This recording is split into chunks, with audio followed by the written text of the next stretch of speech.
മഞ്ഞക്കരു കഴിക്കാമോ? ഇന്നുള്ള പലർക്കുമുള്ള ഒരു സംശയമാണ് മുട്ടയുടെ മഞ്ഞക്കരു കഴിക്കാമോ എന്നുള്ളത്. നമ്മുടെ ഭക്ഷണത്തിൽ ഉൾപ്പെടുത്തേണ്ട ഒരു സമീകൃത പോഷകാഹാരമാണ് മുട്ട. എന്നാൽ ഇന്ന് കൊളസ്ട്രോൾ വരുമെന്നും മുഖത്ത് കുരുക്കൾ ഉണ്ടാകുമെന്നും ഒക്കെയുള്ള ഭയത്താൽ ഒരുപാട് ആളുകൾ മുട്ടയുടെ മഞ്ഞ കഴിക്കാറില്ല. ഒരു മുട്ടയുടെ മഞ്ഞക്കരുവിൽ എന്തൊക്കെയുണ്ടെന്ന് നിങ്ങൾക്കറിയാമോ?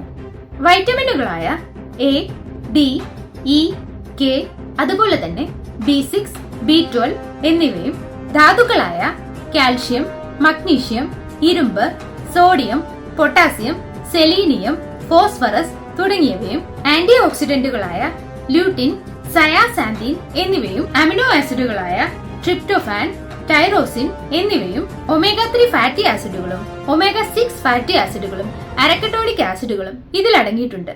കൂടാതെ ആന്റി ഇൻഫ്ലമേറ്ററി ബെനിഫിറ്റ്സുകളുള്ള കോളിനും കാഴ്ചശക്തി മെച്ചപ്പെടുത്തുന്ന കരോട്ടിനോയിഡും അടങ്ങിയതാണ് മുട്ടയുടെ മഞ്ഞക്കരു.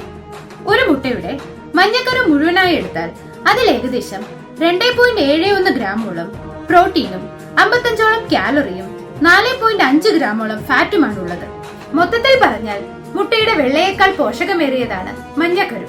കൊളസ്ട്രോൾ കൂടുമെന്ന് പറഞ്ഞ് ഫാസ്റ്റ് ഫുഡുകൾ കഴിച്ചിട്ട് മുട്ടയുടെ മഞ്ഞക്കരു ഒഴിവാക്കുന്നതിൽ ഒരു കാര്യവുമില്ല. വളരെയധികം ഗുണങ്ങൾ ഉള്ളതിനാൽ തന്നെ ഒരാൾക്ക് ദിവസം ഒരു മുഴുവൻ മുട്ടയും കഴിക്കാം. പുതിയൊരു ടോപ്പിക്കുമായി നമുക്ക് അടുത്ത വീഡിയോയിൽ കാണാം.